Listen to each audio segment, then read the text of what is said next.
এটা তো দেখেছিলাম যে আমাদের যে ফেসিবাদী ব্যবস্থার খুনি হাসিনা লন্ডনে বসে বার্তা দিচ্ছে, আর একদিকে একটি রাজনৈতিক দলের সিনিয়র একজন নেতা লন্ডনে বসে মিটিং করে বেড়াচ্ছেন, বার্তা দিচ্ছেন।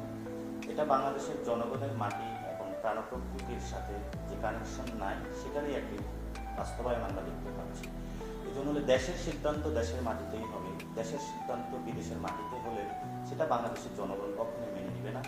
এবং এই সিদ্ধান্ত যেটা হয়েছে, সেই সিদ্ধান্তের ক্ষেত্রে আমরা সরকারকে আহ্বান জানাবো, আপনারা দেশের জনগণের সাথে বসুন, মানুষের সাথে বসুন।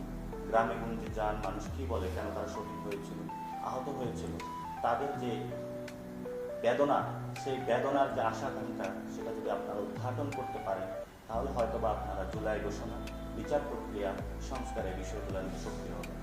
এনসিপি জুলাইয়ের যে ঘোষণাপত্র এবং বিচার প্রক্রিয়া, সংস্কার, মৌলিক সংস্কার এবং নির্বাচন কমিশনের যে পুনর্গঠন রয়েছে গণতান্ত্রিক প্রক্রিয়া উত্তরণের জন্য, এই বিষয়গুলো যদি সম্পূর্ণ না হয়, হয়তো বা আমরা একটি গণ অভ্যুত্থানের দিকে যাব, আমরা নির্বাচন প্রক্রিয়ায় অংশগ্রহণ করব।